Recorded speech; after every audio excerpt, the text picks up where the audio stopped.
I think this is it. We're trying it again and again, I think for the third time since its second generation. And we're already on the fourth. What I'm talking about, yeah, nothing else but the Samsung Galaxy Fold 4. Well, I'm giving you 3 things in this vlog to talk about why you should get the Fold 4. Walang sapilitan because this kind of phone, it's not your typical phone, I might say.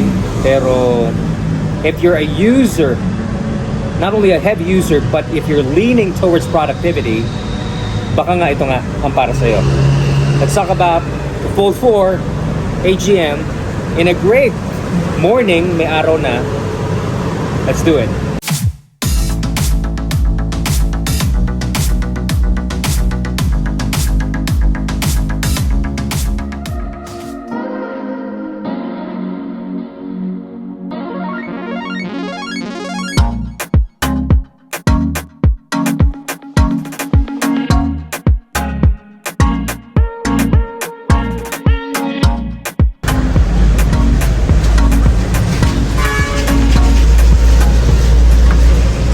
Okay, as we enjoy our coffee, pag-usapan natin, number 1 reason.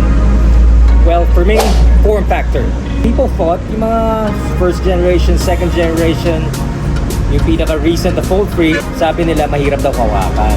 And again, this is not your usual and typical phone for the not so usual and typical user. And as you guys have seen on my previous video, when it was launched in the Philippines, you can check it out here para malaman nyo rin what are these things na alam nyong right off the bat, baka magustuhan nyo ng Fold 4. I tell you, the form factor, it's one big hit made by Samsung. Very good in the hand. Diba? Simple lang siya, hawakan, hindi siya komplikado. The bezel is trimmed down, medyo lumapad siya, so it's very good in the hand. You kind of feel that safety pag hawak-hawak mo, hindi ka kakaba-kaba. And more than anything else, I think the hinge.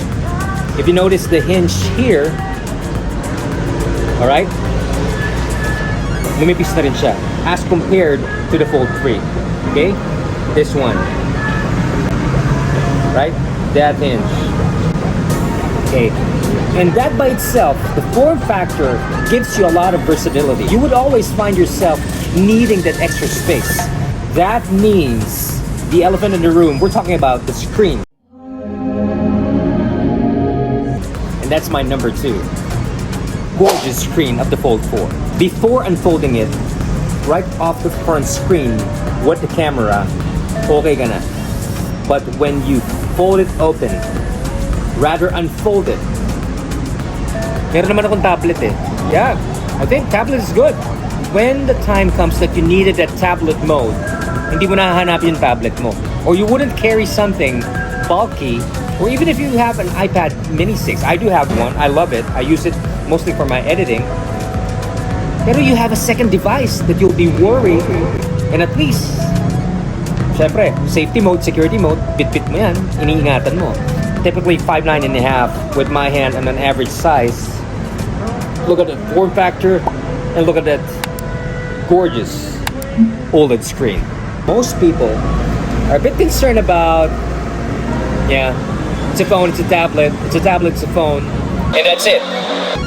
Can this one go head-to-head with the flagship phones?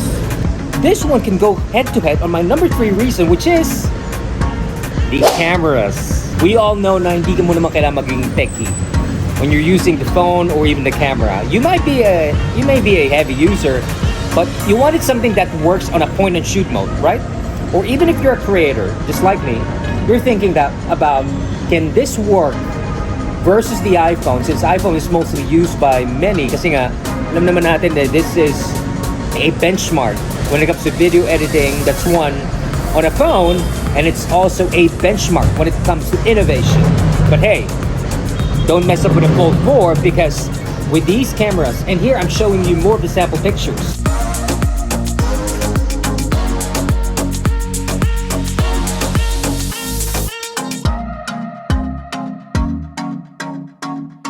But you would also notice the difference when it comes to some preference. Medyo gusto nyo mas crispier yung color or mas vivid. Again, this might be your preference. But if I were you, you can test it out.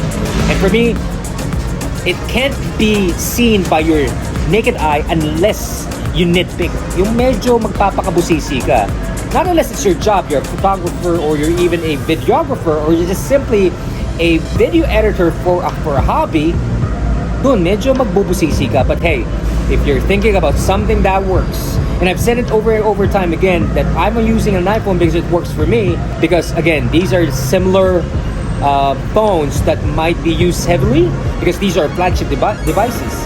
But when we talk about videos, photography, you don't want to mess with the Fold 4, especially in this model, this iteration, because it's giving you a run for your money when you talk about not only versatility, but the quality of photos and the quality of videos.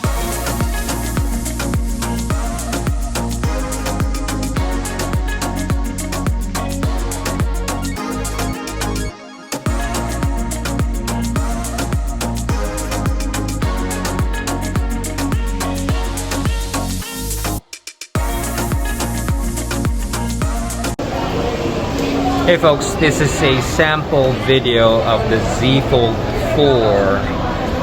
The video and the audio without post-processing exactly coming from the Z Fold 4. So I'm trying this one out, so we'll figure out how the way it sounds. So tell me if you have some feedback and share some stories, or perhaps if you tested your own, if you have the same experience. But hey, this is a sample video and hopefully it does bring you crisp and quality sound using the Z Fold 4. Alright? Video and the sound on the Z Fold 4. Not bad? Yeah? Looks good. And I think works well. So tell me more. Send over your feedback. If you have questions, do let me know.